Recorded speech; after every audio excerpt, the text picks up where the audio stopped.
Everybody, welcome back to another Mastering Medicare podcast. I am your co-host, Amy Schiffman, and I am here with my co-host, Alex Moseni. Hello, And everybody. hello. And we are so excited about today's podcast. We are interviewing Steve Ackerman, who is, I'm going to call you the president, CEO, owner of Spectrum Durable Medical Equipment. And he is going to, and I probably just botched the name of the company. It's probably Spectrum Medical, I think. Anyways, and now the dog is barking. So we're doing a great intro so far. And we are going to talk today about durable medical equipment. And it is possibly one of the most complicated things that I used to try to figure out when I was a house call doctor. I mean, it is impossible to figure out how Medicare pays for, how people get, what does Medicare pay for. All of this has been a giant mystery, and I encounter it every day in my current position. And so we're so lucky to have Steve here, and he is going to open our eyes. I am going to let Steve introduce himself a little bit, since I've done such a great job, and tell us a little bit about his company, what he's been up to for the past many, many years. And we are so excited to have your expertise here today. Oh, thank you very much, Amy and Alex. It's wonderful to be here. The company is Spectrum Medical. You were pretty close on that. We've been in the Washington, D.C. area since 1983. So we've seen the highs and lows and rides of Medicare change over the years. And the interesting thing is the environment at home has stayed the same for those 38 years. You know, you typically have families in a crisis situation or in a rehabilitation situation that you're dealing with. And assistive devices and equipment are a big part of both of those things, whether you're getting better or whether you're dying in peace. Having a hospital bed, a wheelchair, oxygen, bathroom equipment, and those sorts of things make a big deal in how that process goes. I think if you're I don't know if you want me to just dive into the background of what Medicare covers in durable medical equipment, or how would you like this to go, Amy? So why don't we do this? Why don't we first talk about what is durable medical equipment? Let's start off with some really good definitions. We like definitions. Okay, well, durable medical equipment has come out of actually Medicare's vernacular. They have divided equipment, and this is a good thing for people who are ordering equipment or getting questions asked to them. They said, well, what kind of equipment does Medicare cover? Well, the first thing is it has to be able to sustain repeated use. It's nothing disposable. You know, diapers, underpads are not covered by Medicare. Anything you can throw away. Now that I'm not going to get into wound care and some of the other things where they do have coverage, but basically any equipment has to be durable. It can't be used in the absence of illness or injury. So you can't get an exercise bike, for instance, covered through Medicare. It has to be, it can't be an environmental improvement. So you can't, a stair glide in the house is not covered. That's an environmental improvement. Hand controls in an automobile are not covered. It's an environmental improvement. And then the last thing, and probably the most controversial, is it can't be a safety item. So once you go right through the bathroom door, anything in the bathroom is considered a safety item. The only piece of equipment that's accepted in that is a over toilet commode, which can be, you know, has to be prescribed as a bedside commode, and then it can be used over toilet. But so anything that's a safety item, we have a lot of lobbying up on Capitol Hill over the years that have you know, kind of explored that, because it makes no sense to, you know, pay $40,000, $50,000 for a fractured hip when you can pay $50 to have a grab bar put into somebody's bathroom. But you know, Medicare follows those four items. You know, it has to be durable, can't be used in the absence of illness or injury, can't be an environmental improvement, and can't be primarily a safety item. So it has to be really something that's medically necessary and that's acting on improving whatever that underlying chronic condition is. Probably the most controversial item right now is the hospital bed, because for instance, the high-low function on a hospital bed, meaning that the part of the bed that goes up and down, about 10 years ago was excluded from the Medicare program. So Medicare will pay for a semi-electric bed where your head comes up and your feet come up, but they decided that the high-low function was more of a help to the caregiver as opposed to something that's medically necessary. And that, again, if you've cared for anybody in a bed and you need to get them in and out of the bed, you realize very quickly that raising the bed and lowering the bed goes a long way to getting them in and out safely. But again, there's the buzzword safety that comes into it that, again, is not primarily medical. So I kind of went off the rails there on durable. No, that's literally, I can't actually believe that in the past 10 years, I never looked up what the definition of durable medical equipment was. That was amazing. So that explains a lot. I didn't realize that the safety component, because, and I don't want to sort of jump too far ahead, but that the high-low function that you're talking about, we often would see that ordered in assisted livings, and they would want that because they would want to put the bed low so that folks who might be getting out of bed in the middle of the night would sort of roll out of bed as opposed to fall out of bed, and it would reduce the chances of them breaking a hip or injuring themselves in some other way. So we were actually using it sort of off-label to some extent. Right. Like they needed a hospital bed, but they didn't really need the high-low function for what we thought they were using it for. Exactly. And a lot of times it's ordered for caregivers. If you've ever changed somebody in a bed or done a wound dressing or given somebody a bath in bed, getting the bed up to 25 or 30 inches high is, a decent thing in terms of people's backs leaning over. But again, it's not addressing the underlying medical condition of the patient. So the underlying medical condition. Right. So we're going to play a fun game, Steve. I'm going to name something and you're going to tell me if it is durable medical equipment covered by Medicare. Are you ready? Are you excited? I'm so excited for this game. Okay. All day long on the phone. All the time. No, right. This is like your regular job, but this is like fun game time for Amy. Okay. A hospital bed. Is that DME? Yes. Hospital bed is DME. Yeah.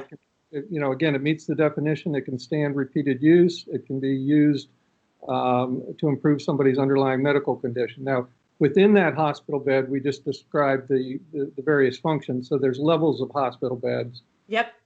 And the high-low function, which is something that most folks do want to have, is the only part of the bed that is not covered. Got it. So I'm gonna come to you as sort of like Joe Blow doctor, and I'm gonna tell you what I know about hospital beds, and then you, as part of this fun game, are gonna tell me if I'm right. So there's Medicare pays for standard something called the semi-electric bed, which means the head goes up, the feet go up, but there's a crank function that actually controls the high-low function. That's the standard hospital bed, correct?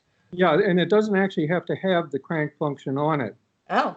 Again, the crank function is something that is an additional expense when you're acquiring the bed. Most people providing hospital beds put it on as a matter of civility, because then you can raise and lower the height of the bed. Right. But that's absolutely not required. And they do make semi-electric hospital beds that you can set in 3 different settings, by adjusting the head and the footboard. Those are the less expensive ones, but again, they meet Medicare's criteria. And so you can set the bed either low, medium, or high, but then it's... Right. Why is it called semi-electric? Well, does it plug into the wall? Well, no, full electric is a 6-function hand control. You have the head goes up, the feet goes up, and the overall height of the bed goes up and down. A semi-electric bed has a 4-function hand control where just the head comes up electrically and the feet comes up electrically. The medical criteria for a hospital bed, the underlying thing is that you need to have frequent and immediate change in body position, to alleviate pain or to alleviate some kind of respiratory problem or to alleviate, a choking problem. You need to be able to change the head or the feet quickly to correct a medical condition that can get out of hand very quickly. So that's the... Right. Alex, we're going to have an entire podcast on hospital beds only, I've decided. Like literally it's just going to keep going. All right. So we've decided there's hospital beds. So there's semi-electric, there's full electric, and then there's high-low. What is the distinction between high-low and full electric? Well, high-low is kind of a misnomer. You've forgotten that there's also a manual bed. Oh, of course, there's a manual bed, right? We haven't seen this, Does Medicare actually pay you to use one of those? Because it seems like you have to. Again, this gets back to the frequent immediate change in body position. I haven't seen a manual bed ordered in probably 20 years. Great. It is on the fee schedule. it's on all of the things that we contract for with them. But a manual bed basically has 3 cranks at the end of it. So you have to crank the head up, you have to crank the feet up. But it doesn't give you that immediate change, and the patient can't control it himself, or herself. And so that is it's not ordered very often.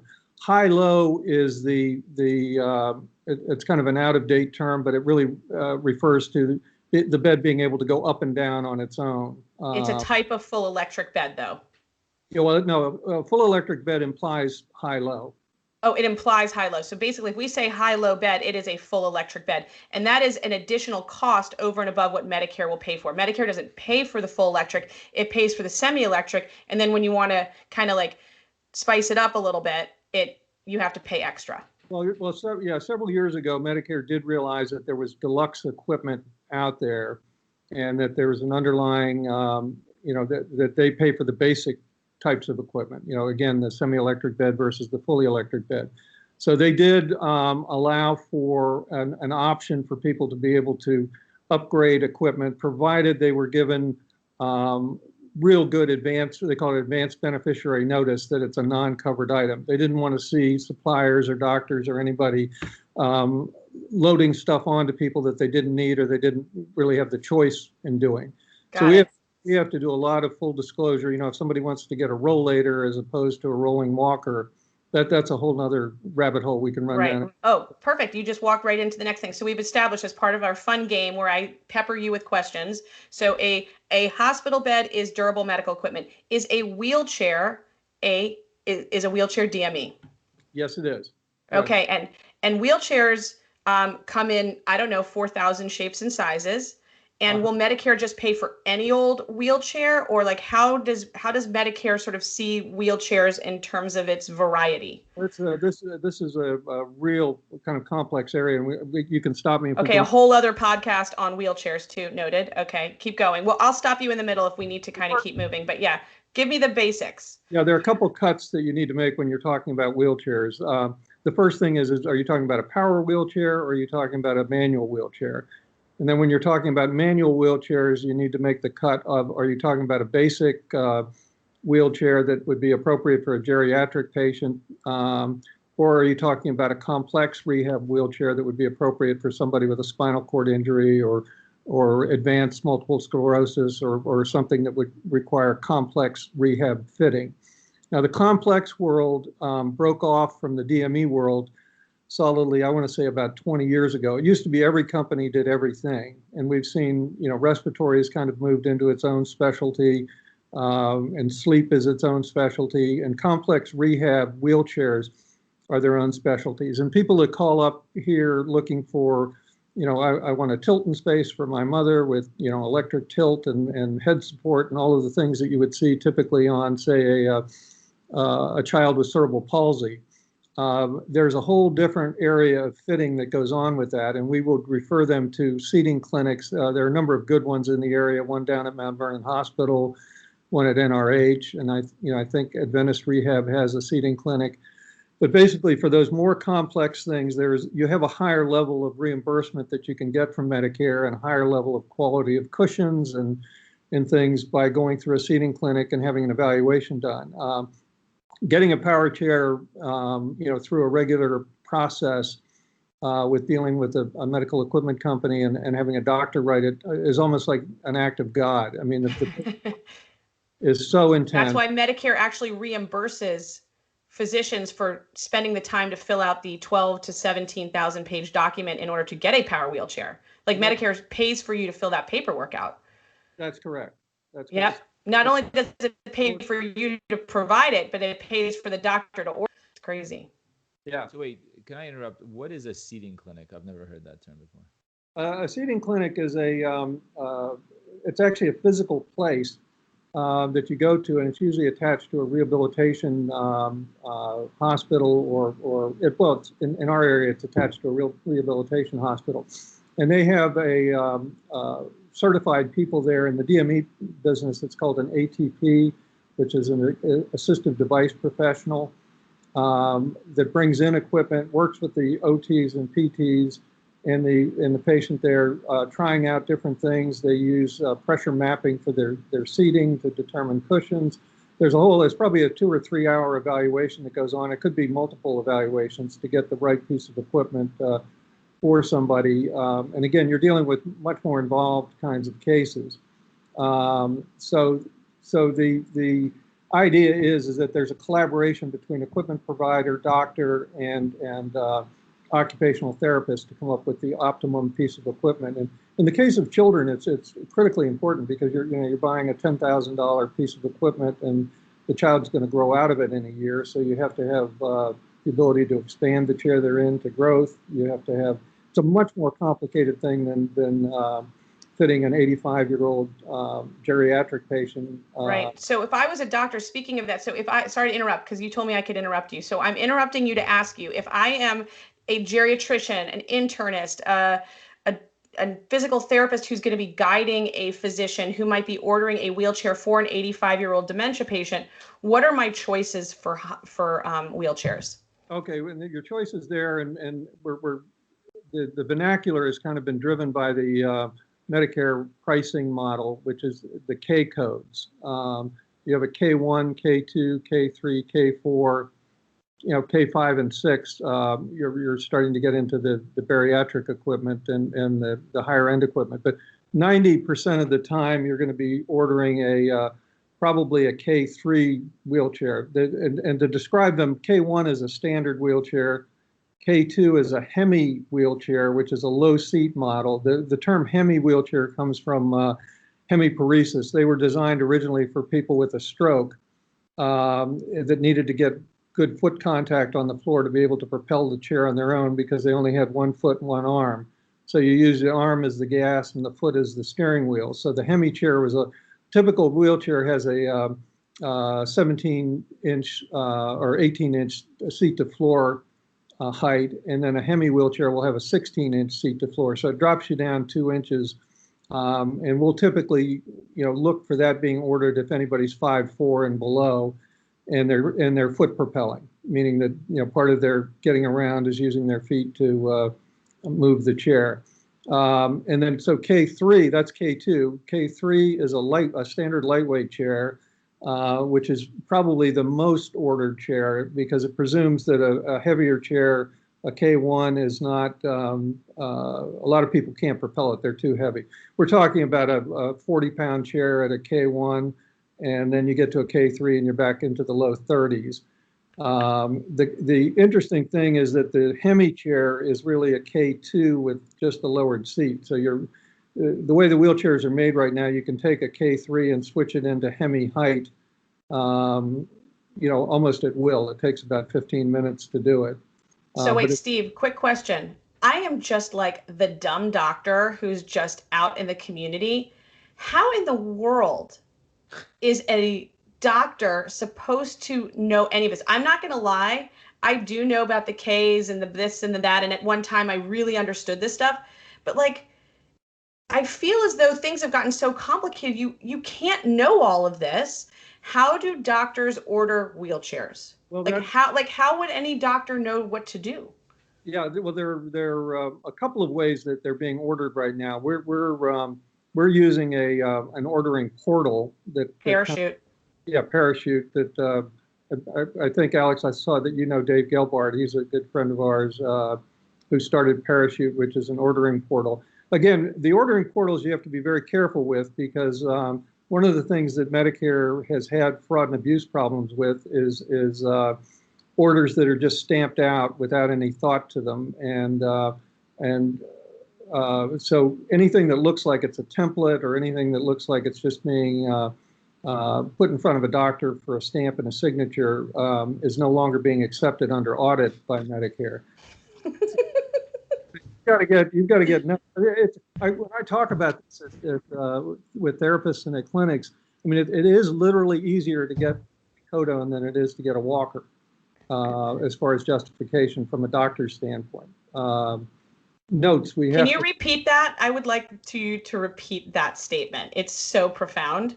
It is easier to get a prescription filled for oxycodone than it is to get a Medicare.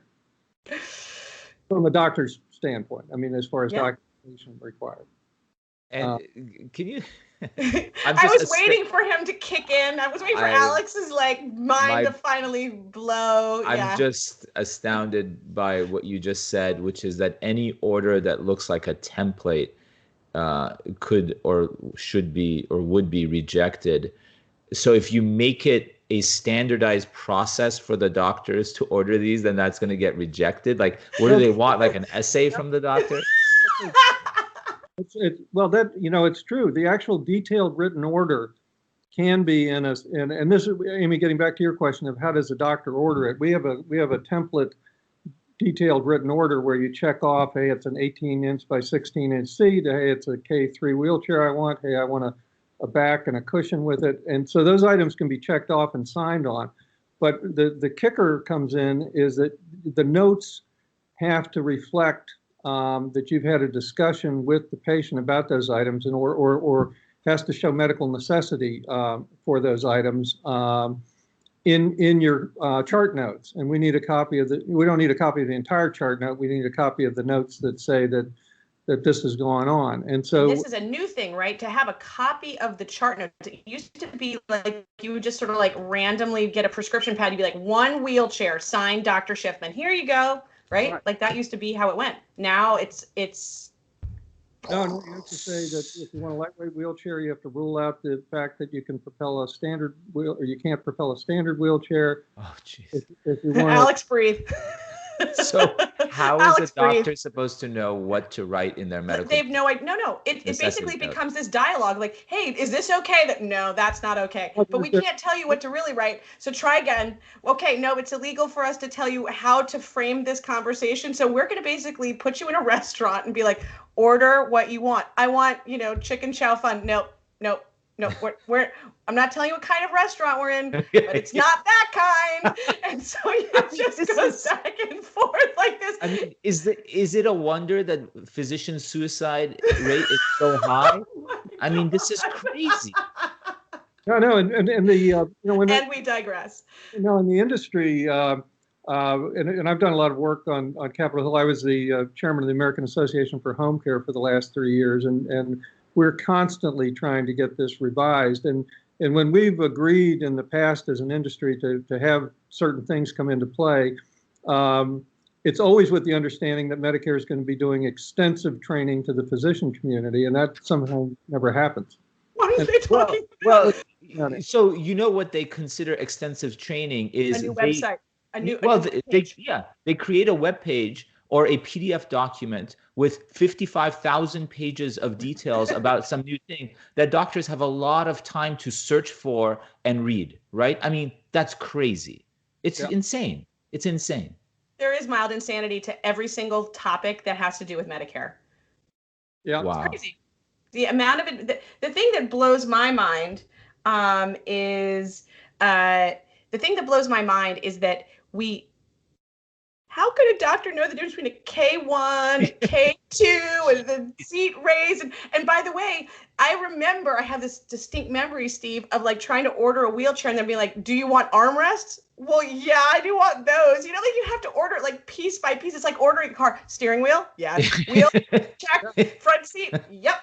Also a side seat. Yeah, I would like a back seat also. Like, it's sort of like they make you order this thing in like pieces, and it's kind of, it's just like a Lego thing that they just don't give you some of the, I mean, I just don't get it. Like, how are doctors supposed to know this? I mean, Steve, can I get a little bit of like kudos? Like, I did kind of figure a lot of this out, and it was really important in my training of my providers. According to Alex, you're one of the only people that took the time to come over here and actually kick the tires and see what was going on our end to better understand what you were ordering. And I think, taking a walk through the warehouse, it explains a lot. And, I've got to say, in defense of Medicare, again, they get a bad rap on a lot of this.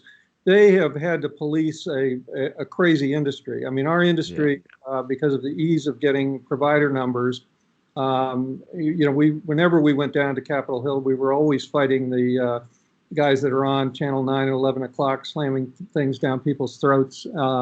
And then, and there's well-publicized, power chair sales from companies that are on the tarmac at Dade County in Miami, with people that have no business being in the in the industry. So they've done a lot with accreditation. They've done a lot with pricing, but they've also done a lot. I think the overcomplication of this is a defense against people just jumping in, and it's their kind of vain attempt at trying to keep the industry clean. And unfortunately, in a lot of cases, they throw the baby out with the bathwater because it overcomplicating it just makes either equipment unavailable to people, or it certainly puts extra stress on the time that physicians have, which is limited. And this is, your commodity is time, and if you've got to spend an hour putting together a wheelchair prescription, there's something wrong with the system for sure.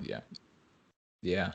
It seems like every week there's a news story about some sort of DME fraud, in Florida or Texas. It always seems like.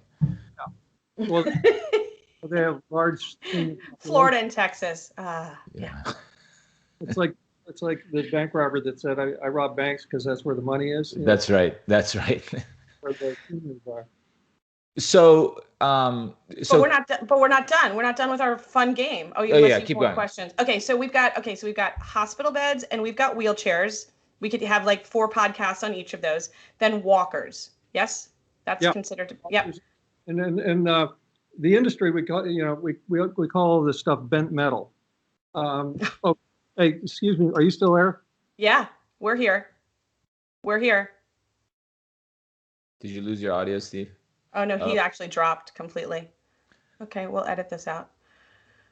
Well, we can keep recording while he logs back in. Yeah. So Amy, while we wait for Steve to log back in, so what was the most common DME that you would order in your house call practice? Oh, always a hospital bed. We would get to people's homes and it would be kind of amazing. We didn't order a lot of wheelchairs because you have to be able to, and Steve will get back on and talk about this, wheelchairs are actually intended for indoor use. It's not really, there are transport wheelchairs, but I don't think Medicare pays for a transport wheelchair. They only pay for wheelchairs that can be used in someone's home.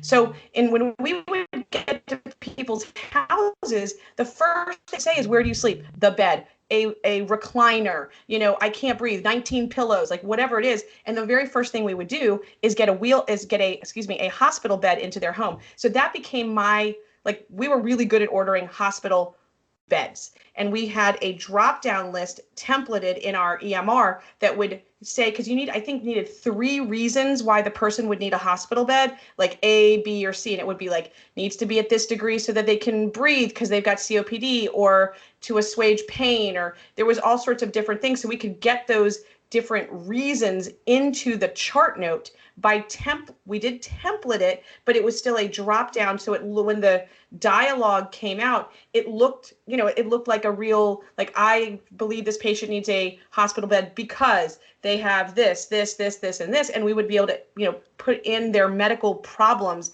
And that would be the sort of the written part of the order that they needed. And it would be in our chart note.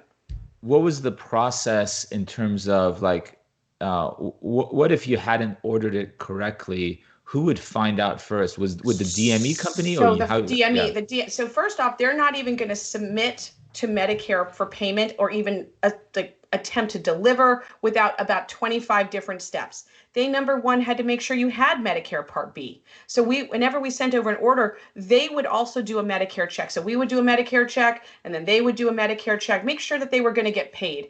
And then if they knew they would get paid, then they would say, okay, do we have all the pieces of this puzzle? Number one, do we have permission to deliver it? Do we have the chart note that supports it? Do we have an order that supports it? If the patient is going to want to have something more than just a standard electric bed, do we have proof of payment that we can jack up the price? So I think we've talked about this, but Medicare is basically a rent-to-own, lease-to-own system. And so basically, because it's a lease-to-own system, it's a 13 months of Medicare paying about $99 a month for a semi-electric bed.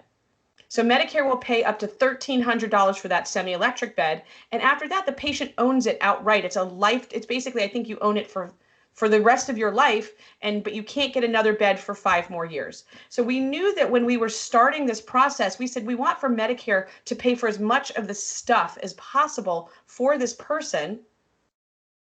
So we would make sure that they understood that they're getting a semi-electric bed.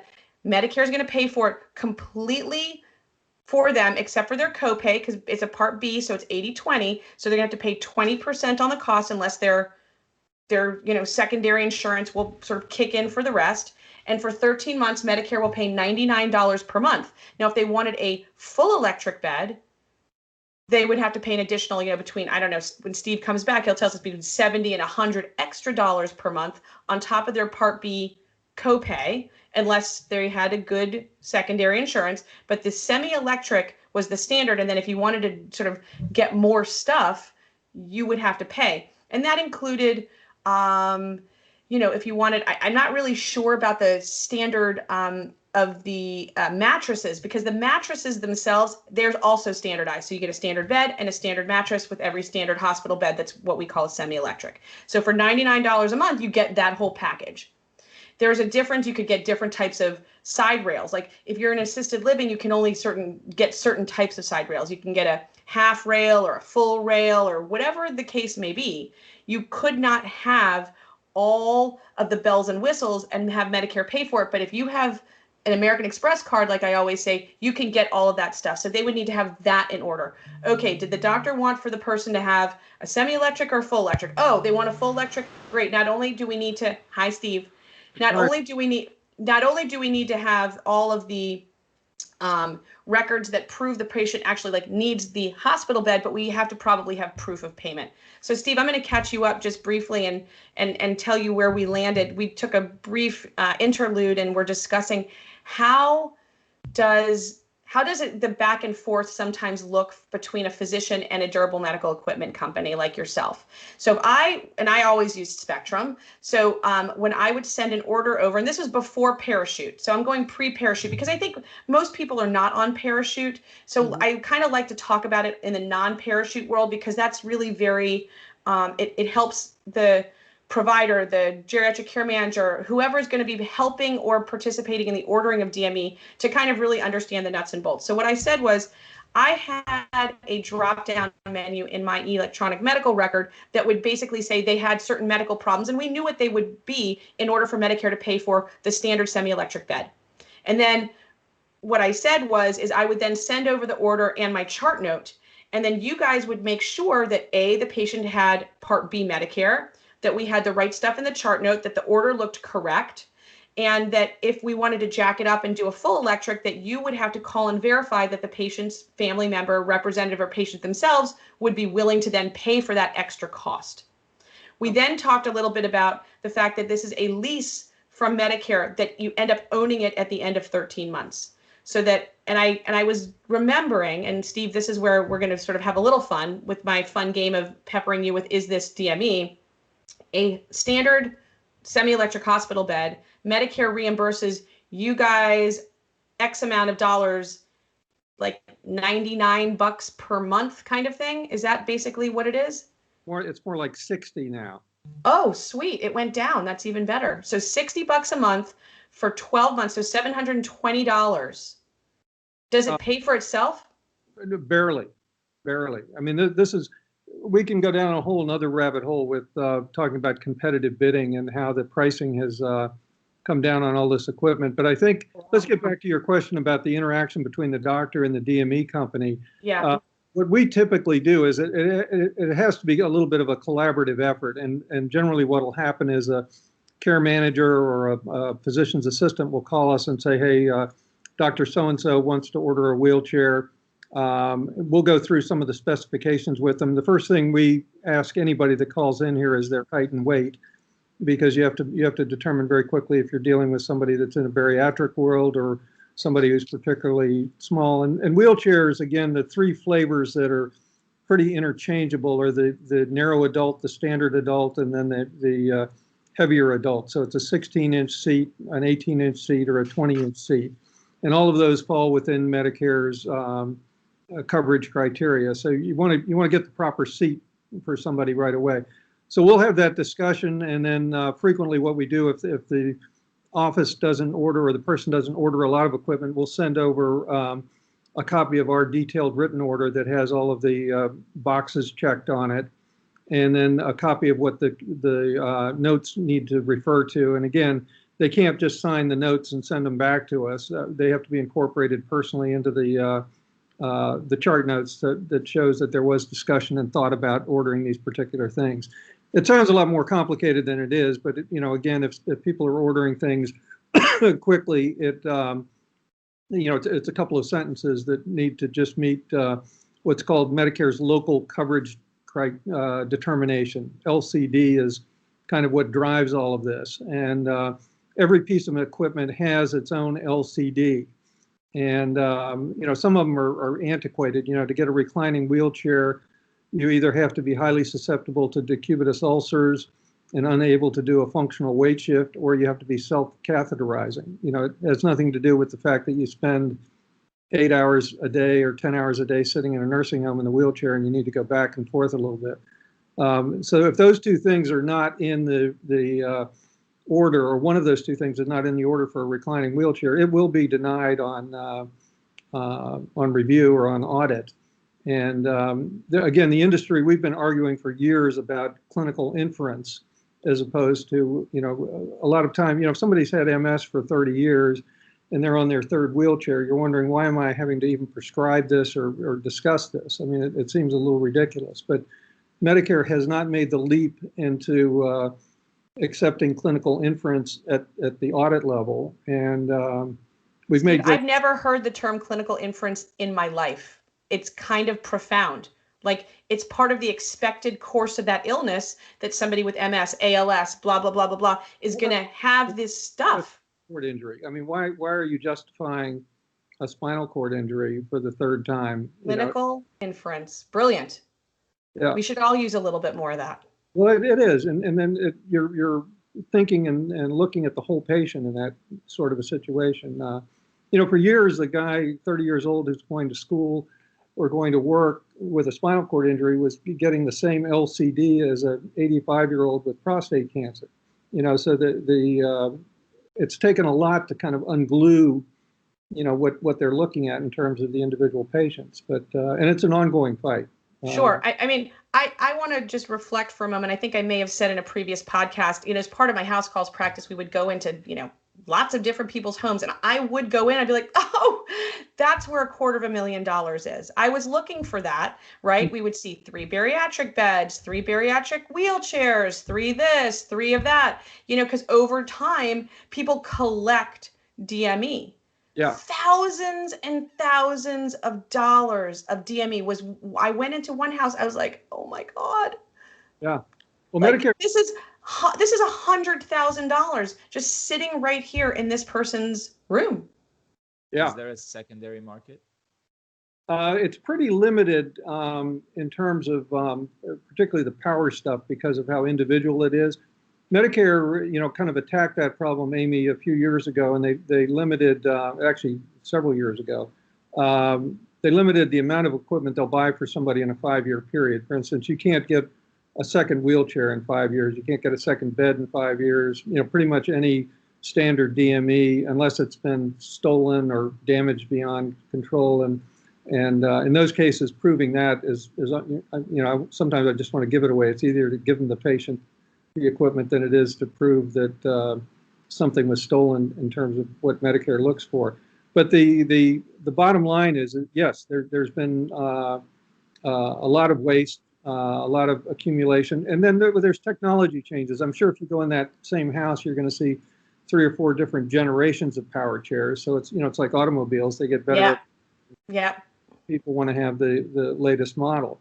Sorry, I just wanted to interrupt really quick. Just the issue that I did bring up with wheelchairs is wheelchairs are not intended for outdoor use. A wheelchair that is ordered is supposed to be able to be used indoors, correct? That's correct. This is another big thing. The durable medical equipment is ordered principally to accommodate activities of daily living that are limited by whatever the disease process is. And that the inference on that is that it's in the home. So if something is being ordered specifically to get somebody out of the home and it's ordered that way, it's not a covered item. Like, as an example, a transport wheelchair, not covered by Medicare. Well, transport wheelchair, it's interesting. They have those on the fee schedule, but they kind of also defeat the LCD because in order to get a wheelchair covered, you have to be able to propel it on your own. You have to be willing and able to propel it. And there's no way to put transport wheelchair, for folks that don't know what that is a wheelchair with 4 8-inch casters, as opposed to a standard wheelchair that has 2 8-inch casters in the front, and then it has a 24-inch wheel on the back that everybody's familiar with, and it has the trim ring that you grab onto to propel the chair. Right. So the transport chair is more designed to be able to push somebody to the movies, or I guess we don't go to movies anymore. Pre-pandemic stuff, yeah. And it's easy, the back folds down on it, and you can throw it in the car real easily. So it's very, very friendly to the person or the caregiver, and not necessarily primarily medical in nature. Now, if you call Medicare, they're going to tell you a transport chair is covered, and we go back and forth on all of this. But again, it doesn't meet the criteria of being able to self-propel. Okay, so okay, Alex, you go. I'm going to keep I have a peppering. series of questions that I've been accumulating here. So what are the most common reasons that a DME order gets rejected? And if you have an audience of physicians here, you have a billboard, like what would you put on that billboard in terms of teaching them how to order DME better? The number one thing and the key thing is the notes. Having the office understand that those notes have to be in the physician's record. Again, we can tell you, we can send a piece of paper over that says, hey, you need frequent immediate change in body position to alleviate pain to get a bed. But that actual note, and we're looking for it pretty much verbatim, because when we go to an audit, if we're audited, that's what the auditors are looking for. And they're not looking for clinical inference. They don't want to know, just because right. you have a diagnosis that's obviously got you in pain, it needs to be stated in the notes that was the case. So Steve, has anybody created, or do you provide, or do others provide a cheat sheet that says, here are the 10 or 20 most common conditions. Here is an example of what the note should say, or what the key elements are that should be in your note? Yes. Now, again, we walk a tightrope there because we're not allowed to coach. And, when we were doing a lot of work with power chairs, it became a real tricky thing because there was back and forth 3 or 4 times to get notes correct on stuff. And, at some point we have to say, hey, we've coached too much. You've got to take this to another vendor, because they're not looking for us to write the stuff that is essentially going to get us paid. I mean, this is where the fraud and abuse problem. This is so crazy. So can you unpack that a little bit about what does that mean you're not allowed to coach, and what could happen to you or the physician? Well, I guess the fraud and abuse problem stems, if you go back a few years, there were some very well publicized cases, particularly with the scooter store, for instance, where they were hammering out template notes and template orders that met every point on the local coverage determination, the LCD, and then actually they were leaning on physicians hard. Part of the indictment against the scooter store involved the fact that they were bullying physicians into signing things that they didn't necessarily agree to in order to get people, scooters that were not really medically necessary. And so that it becomes a tipping point right there where we're hoping that folks in our industry, but you've got new people, you've got people that are unscrupulous that you have to be careful of. The idea is that the physician was the kind of watch, the gatekeeper of the Medicare program as far as durable medical equipment. And what happened back in, and actually, to digress for a second, when the Medicare program was developed, back in the 60s, it was a perfect model because you had the 20% that was paid by the patient and 80% was paid by the government. And when that model was enforced through the 70s, it worked beautifully because the patient paid attention to the bill and the patient ordered what they needed. As soon as, in the early 80s, when coinsurance came into existence and you were able to purchase the coverage for the 20%, it became an entitlement program. I mean, everybody took their eye off the ball and there was no gate.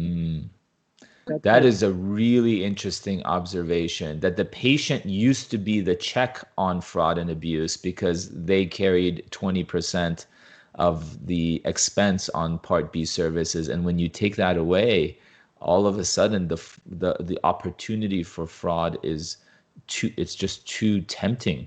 That's really, really interesting. It's like an all-you-can-eat buffet. Yeah, it makes me think, like, it's a real shame that we've ended up in the situation that we are in, because we've made it so difficult for physicians that the patients who need these aren't getting them, or getting them fast enough, and that's a real shame. It makes me think of other possible solutions.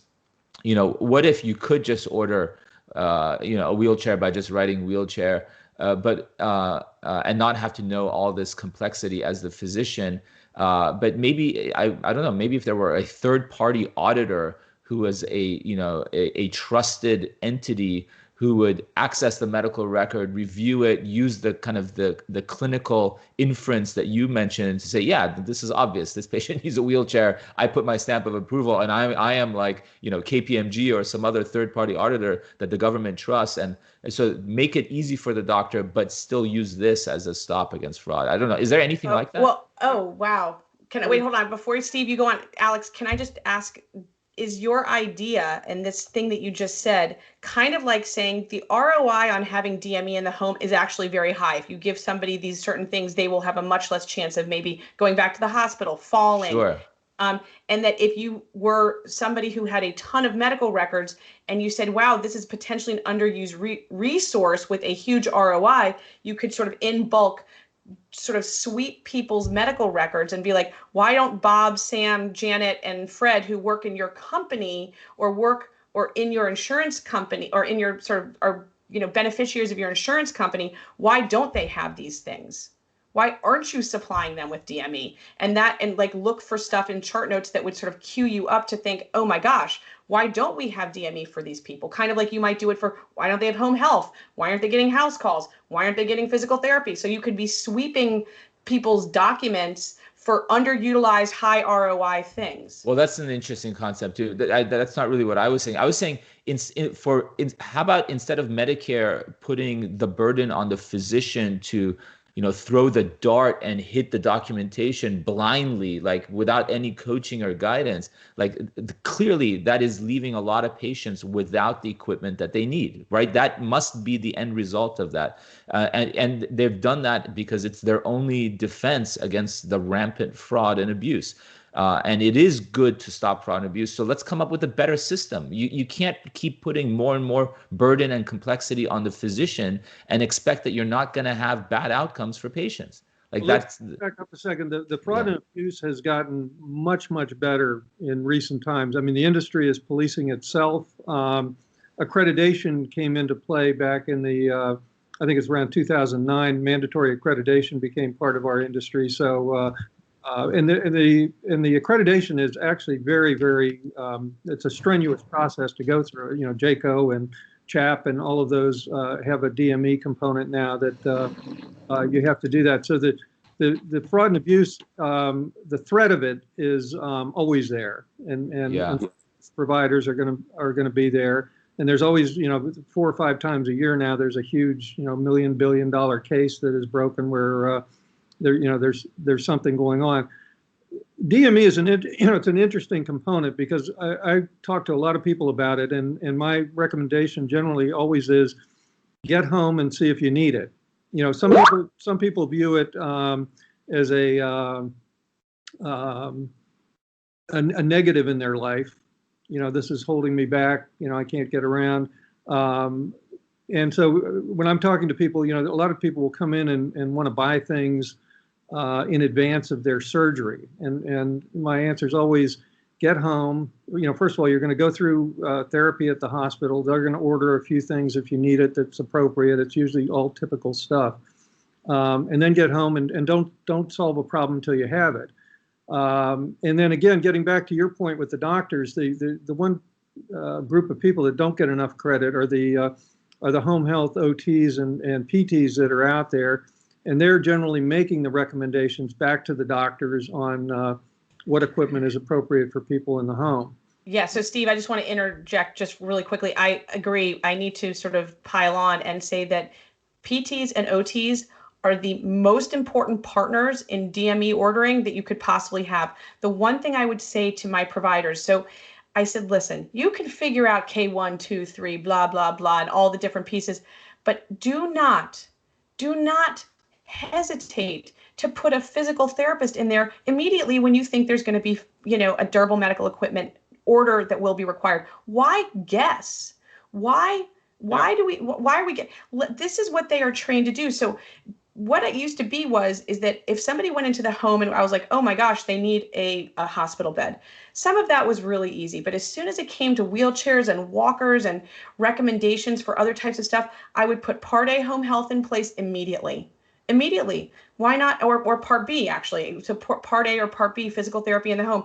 Come in, let someone do a home safety assessment. Let somebody look at what the person's functional limitations really are and tell me how to order this very complex thing. Because wheelchairs are not just hard, walkers are hard. Beds, they would come up with other different ideas. And it's like not knowing what kind of restaurant you're sitting in. And they know the restaurant that they're sitting in. So sorry, they're just amazing adjuncts to this process.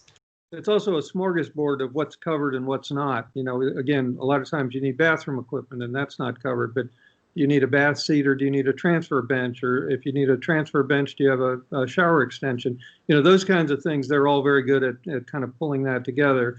And if if you need a shower extension, should you get it from the Dme Company or get it from Costco where it might be $20 less?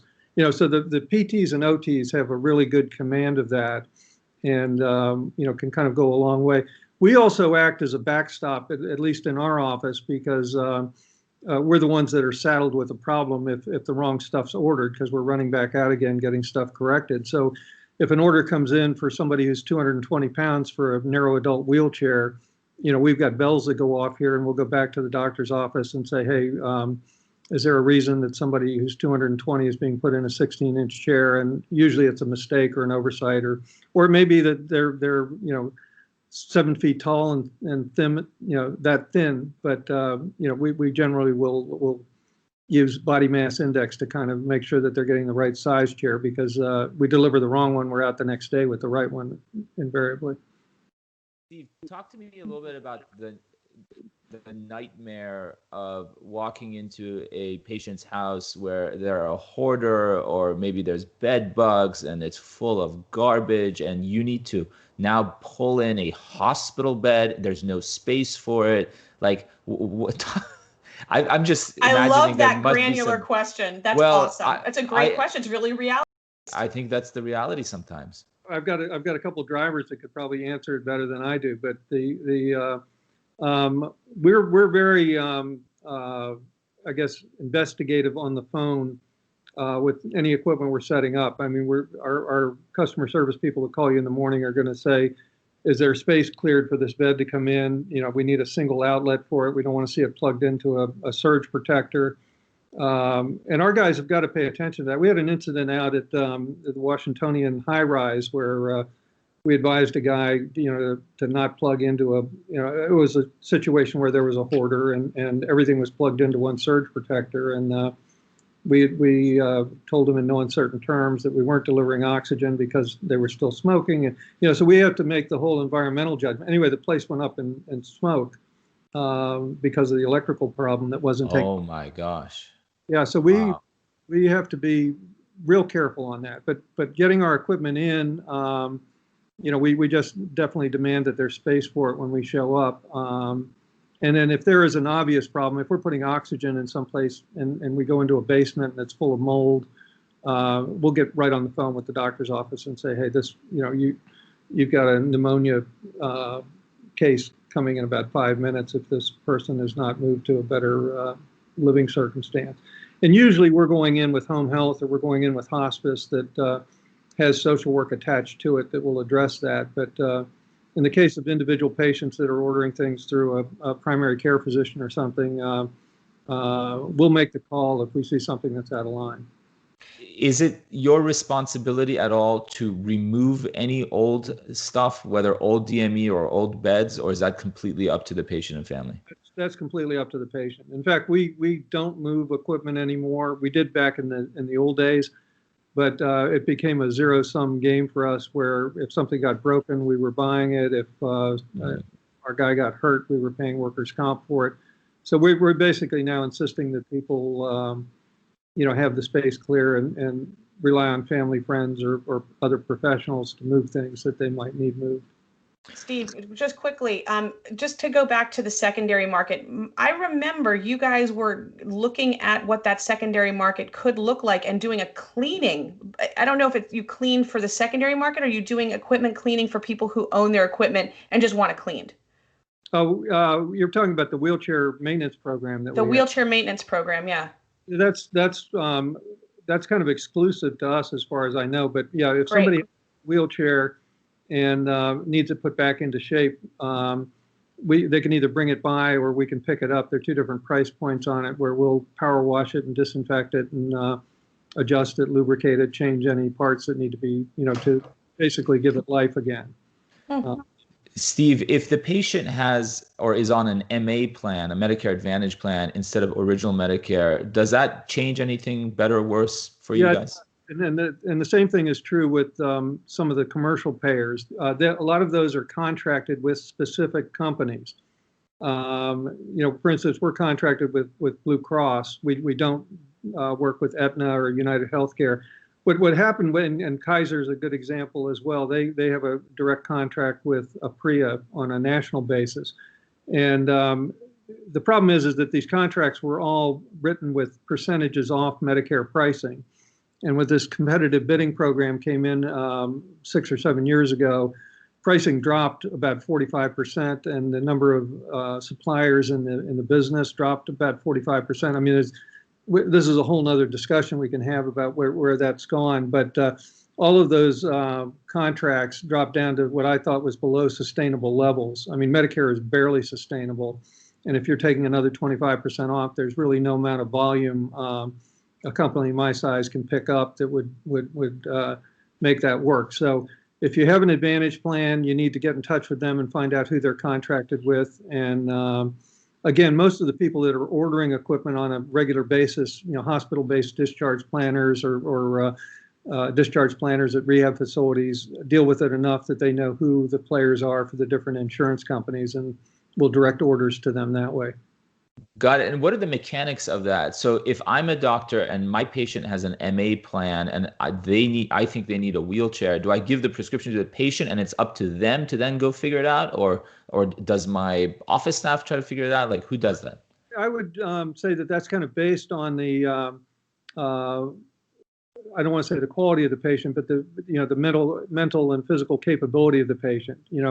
If somebody's going to be able to fend for themselves, all they have to do is flip their card over and call customer service and find out who that supplier is, and then have them get in touch with you to get the prescriptions. Or again, when you're dealing with an MA plan, you're still dealing with the same Medicare criteria that you need to follow. So there is going to be probably need from a person in your office to coordinate getting the paperwork right.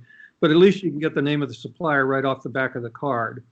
And, so again, that's probably something that you could rely on the patient to do, and then to get the forms to you.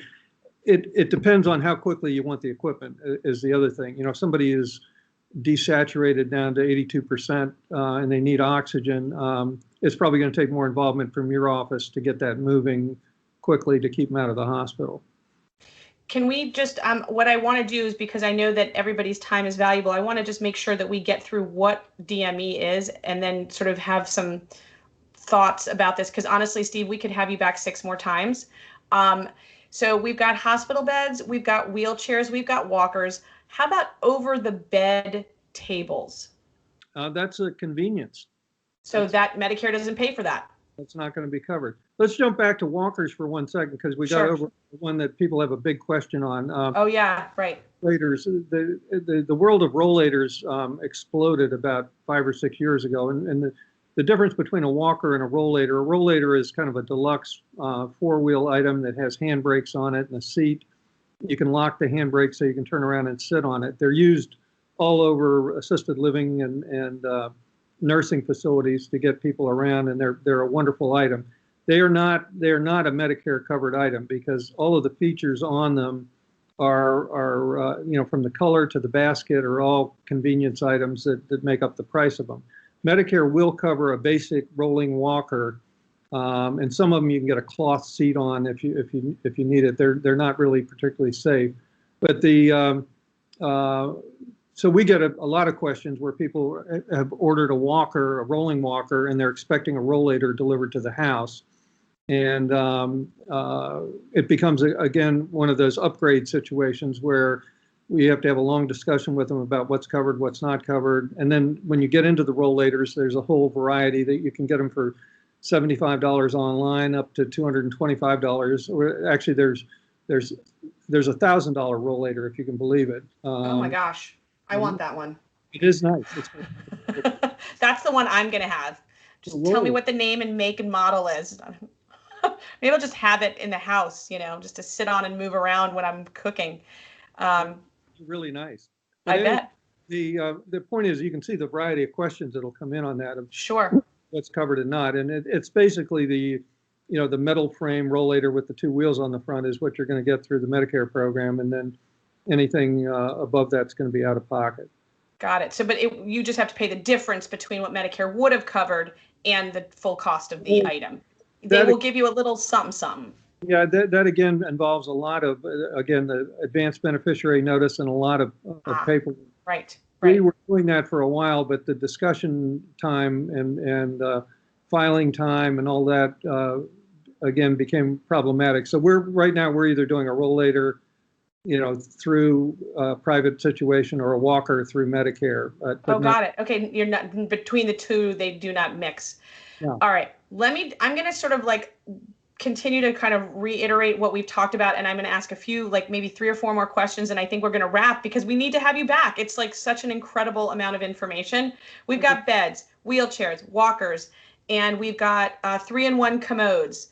Did I leave anything off that's the major things that Medicare does cover? They cover a seat lift, but not the seat itself. The important thing is an alternating pressure pad. All the things that go on top of beds. Okay, I feel like we need to wait on that. All right. That is the 2.0. So we're going to wait on the bed discussion because I do think we might have you back literally just to talk about beds. That would kind of be an amazing story because then we can talk about overlays and all that other kind of stuff, and it could just go on and on and on. And I really do want to hear more about some of the adventures that you've had over the years and talk a little bit about contracting and all the nutty stuff that's going on in the industry, because I think you're just an amazing fountain of information. But what are the main things that would you say a consumer would need to know? Number one is how long between the time a doctor sends an order to when they might receive their equipment? Usually, what's the average turnaround time? If the paperwork is done correctly, most companies can still do it in 24 hours. Oh, wow. 8 hours, yeah. But the watchword in there is the paperwork being done correctly. And we have to go through, it takes us about a day of processing time to check and see if they've had the equipment before and make sure that the Medicare is all That's called the same and similar, right? You do a same and similar evaluation to make sure they haven't had a wheelchair, because you can't have a wheelchair and a walker in the same 5-year period or something crazy like that. Yeah, that's frequently mistaken. You can't order a wheelchair and a walker together because you're either going to be ambulatory or not ambulatory. Got it. A lot of disease progressions have you ambulatory and then you become not ambulatory.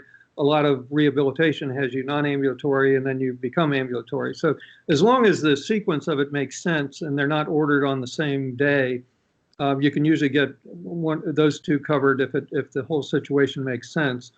But again, it takes eyes on watching all of this. But the turnaround time should not be astronomical. Where we're seeing problems in the industry has just been screaming bloody murder is when people get hung up in the hospital waiting for stuff, particularly oxygen, to get home. An extra day in the hospital is worth 6 months of DME, in terms of cost to the program. Oh my God. Oh my God. Alex, did you hear that? Okay, I need a little smile, a little nod, a little. I mean, it's just crazy.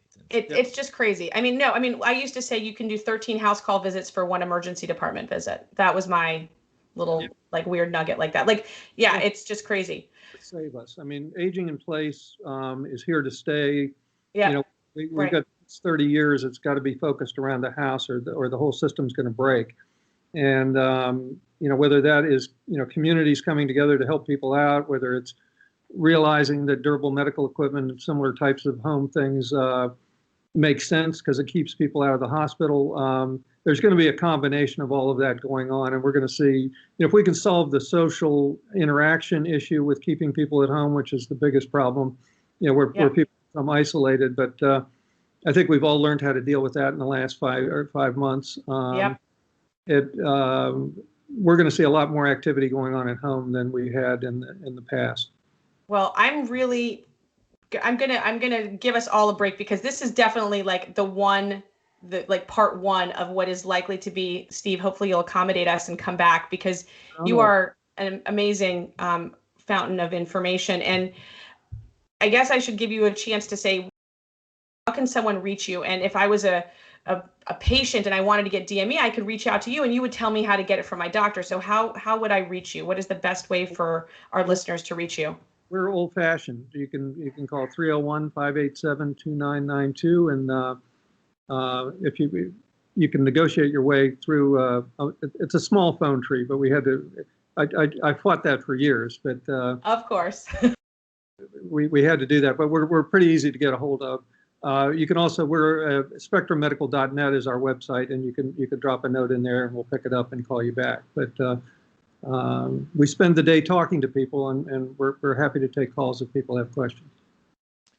Thank you, Steve. Steve Ackerman from Spectrum Medical. This has been totally amazing and wonderful. We really appreciate you taking the time. Yeah, like literally, we're gonna have you back like next Friday, Saturday, Sunday, a little bit more DME. All right. Thank you so much. And it's been a pleasure. You can reach us at www.masteringmedicare.net. And that's a wrap, huh? All right. Bye, guys. Thank you very much. Bye.